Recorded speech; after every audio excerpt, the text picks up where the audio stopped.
Hey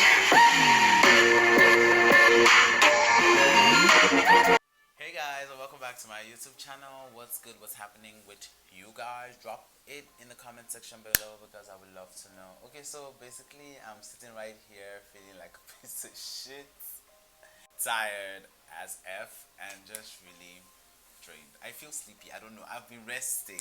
So you know when you're like resting too much and then becomes like an addiction. So every minute you want to rest. Yeah, that's where I am right now. Anyway, guys, so I was sitting down and just really thinking about like life. Anyway, forgive the fact that my hair is not combed. I'm just having one of those days. Just one of the days, you know. So I was sitting and I was thinking about everything that I've been going through as like a nation, and it has just really been sad the fact that we've lost people during this month, and the fact that our mental health has been put on so much stress, and we've just really gone through a lot as a people and as a nation. It's just been a lot, and I've just been thinking of how I have managed to stay sane and well, not run mad after everything that has been happening. And I thought, okay, these are my coping mechanisms. Why don't I share them with you? And I'm not saying all of them are healthy, and I'm not saying I used every single one during this time. I was. Are you not ashamed of yourself? Are you not embarrassed? This is really embarrassing. I was just collectively thinking of everything that I have been doing to just keep sane and not feel like a total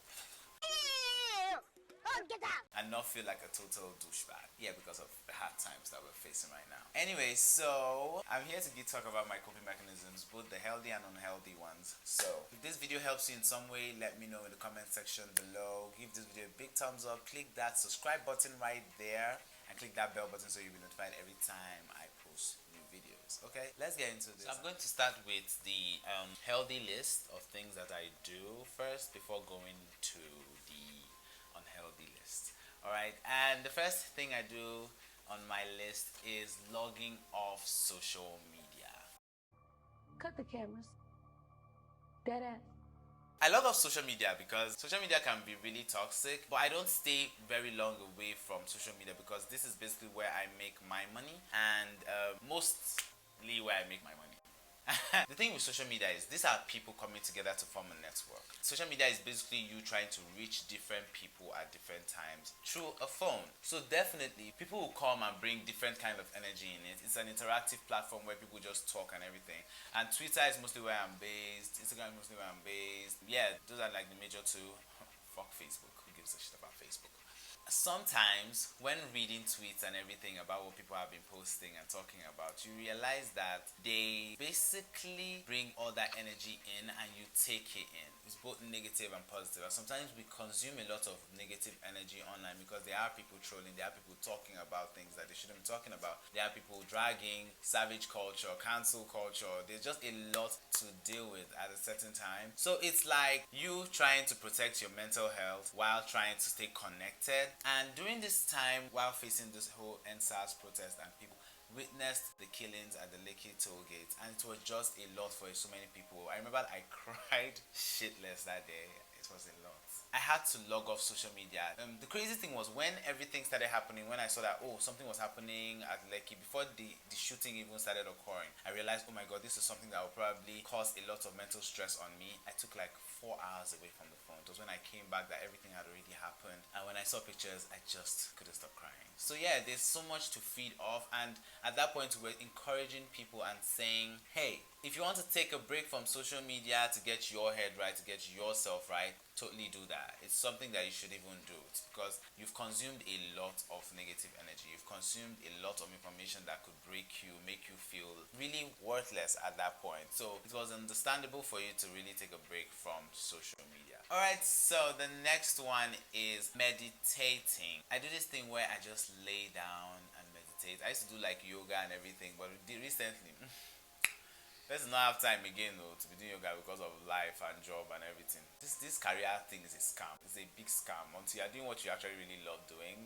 it's a scam. But keep doing it, girl. Yeah. So I meditate by lying down sometimes on the bare floor. I don't know why. I just really like being on the floor. Sometimes everybody's sitting on the chair and I'm on the floor. I feel closer to the earth like that. I don't know. There's something really soothing about lying down on the floor. I don't know if anybody relates to that, but like, yeah. So I meditate while on the floor. I think I try to clear my mind. I focus more on my breathing. I have water beside me in case I'm thirsty. I start thinking about positive things, good energy, letting go of all I have consumed, because I'm someone who really works and relates well with energies. I respond to energies a lot. If I feel sort of off, it's going to really show my entire being. One recent habit I have adopted and cultivated in myself is going to buy plants, adopting new plants, and watering my plants. These two things, same thing with the first two. These two things actually make me feel really good when I do them, and it helps my mental health a lot. I love walking around the plant house. There's one like near our house that I go to every time. That's where I bought all my plants from. A lot of people ask me, since when did you start liking plants, Pazqal? And I'm like, if someone had told me that I would be this invested in plants the way I am right now, I would have laughed at the person 2 months ago. But right now, I am so happy seeing something grow right in my presence. So happy that it's growing in an environment that I provided for it. Well, I don't know, it gives me a sense of responsibility. And if there's one thing that owning plants have really taught me, is that patience is really important to your life. Plants take their time to grow. They have to take their time to grow. So if you're really patient enough, you're going to get what you want. That's what I've learned from being a plant dad. Then the fourth and final positive one that I can remember being a coping mechanism is writing. But the funniest thing is that recently, up until yesterday night, and today is the 27th, the 26th. I'm not on my phone, I don't know the dates. but up until yesterday, I haven't written a poem for the last 4 months. But like yesterday, I wrote a poem and I really liked it, and it was an expression of something that occurred a few months back that might have triggered my block. So yeah, writing is one of my positive outlets, and it helped me. It has helped me over the years. Let's go on to the negative one. Alright, so on my negative list, I only have two that I could like really remember. Oh, three, and let me add that one here right now. But I'll talk about that one because not on my list before I forget it. So this one is staying up late. Alright, so I'm not a big fan of sleeping. I am not. I always tell people that I don't really like sleeping like that, because I feel like I'm wasting so much time. And a lot of that comes from a place where I used to have nightmares. That was me trying to deal with trauma. So at that point, I really just did not like sleeping. So when I realized that sleeping brings about the nightmares, I stay up late, which in a way is not really healthy at all. In fact, it's not even healthy. If you're not sleeping, if you're not getting the right type of sleep that you're supposed to get, then it's not healthy at all. So it's like a coping mechanism that is a coping mechanism, but it damages you still. So it's not really a coping mechanism if it's not helping you, is it? Let's have a discussion about this. Alright, in the comment section, let's have a discussion. The next one on my list is stress eating. And this is basically me just eating and eating and eating whenever I'm feeling sad, depressed, tired, or just plainly indifferent about everything. I just eat and eat and consume and consume.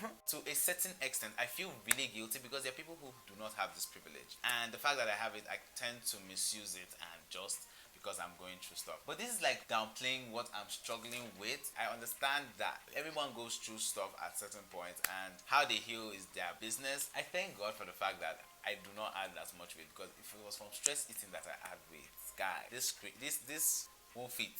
It would not fit, guys. Alright, the last one on my list is listening to sad songs. You guys are going to think I'm evil, but on an honest note, the reason why I listen to sad songs when I'm sad, depressed, or tired is because I feel like other people are going through the same problems as me. So I shouldn't really be taking whatever it is I'm going through so seriously. It's a very weird way to think. I think it's so wrong to think that way. Instead of me listening to happy music, I listen to sad music. I get sadder, but at least I'm not the only one sad. Do you get it? It's so wrong to think that way, but in a certain way, I do feel better. I do feel better by feeling worse. I'm trying to make sense of this, but yeah, other people are going through these things too. So Pazqal, you're not the only one. Stop beating yourself up about to get. Alright guys, thank you so much for watching this video. I hope this somehow comes in handy in some way. And please, the last coping mechanisms that are unhealthy, do not adopt them. Whatever you're going through, just know that you're not alone. We're in this together. RIP to all the souls lost at the Lekki Toll Gate shooting. You guys are heroes. You came out in numbers to prove your point and fight for your rights. We shall not forget. We will never forget. Okay guys, so thank you so much for watching this video. I love you guys so much.